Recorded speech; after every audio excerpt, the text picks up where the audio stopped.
From ABC News.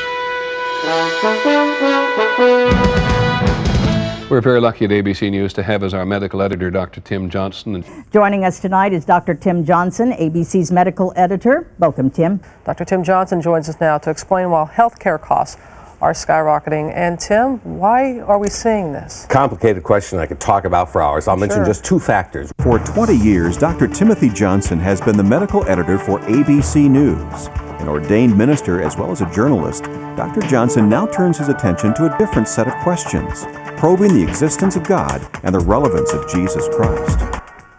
I decided to write this book, Finding God in the Questions, as I approached my 65th birthday. I got to thinking about the big questions of life again. But beyond that, I had been having so many conversations with secular friends and colleagues in medicine and in media who would always ask me, because they knew I was a minister, so what do you really believe? And I decided I wanted to sit down and try to answer that question by carefully as possible thinking it through and writing it down. Since finishing seminary 40 years ago, I've been trained and have thought like and lived like a scientist, going through medical school and training and working as a practicing physician, and now for 20 years full-time reporting on medical science. My mind has clearly been trained to look at things in objective scientific fashion.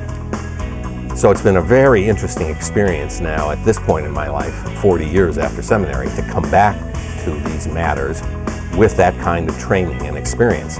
And it really has allowed me, I think, to look at things very differently than I did while in seminary. I ask harder questions, I demand more rigorous answers.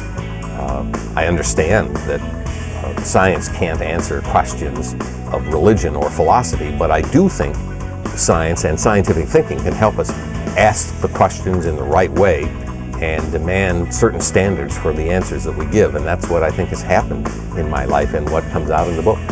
I deal with what I guess I call both macro and micro questions. Macro questions, the big questions of life, like why are we here, or why is there something rather than nothing? And so in the first part of the book, I deal with the issue of whether or not it makes sense, intellectual sense, to believe in a creator God, whether or not it's more likely this world is of design rather than of chance.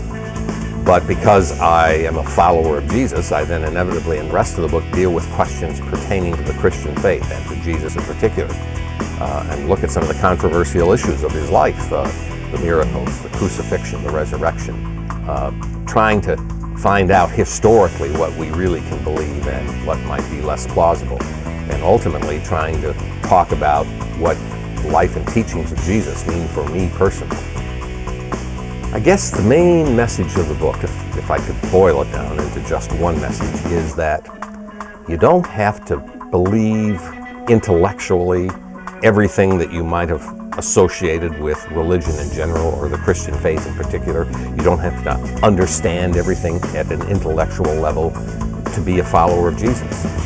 You can be like the very first disciples who followed Jesus not because they even knew who he really was or understood all the doctrines that eventually were built up around him, or gave a kind of intellectual assent to the kinds of orthodoxies that have been developed by human organizations and by the church over the years. They followed him because they were captivated by his message, the way he lived, and what he taught.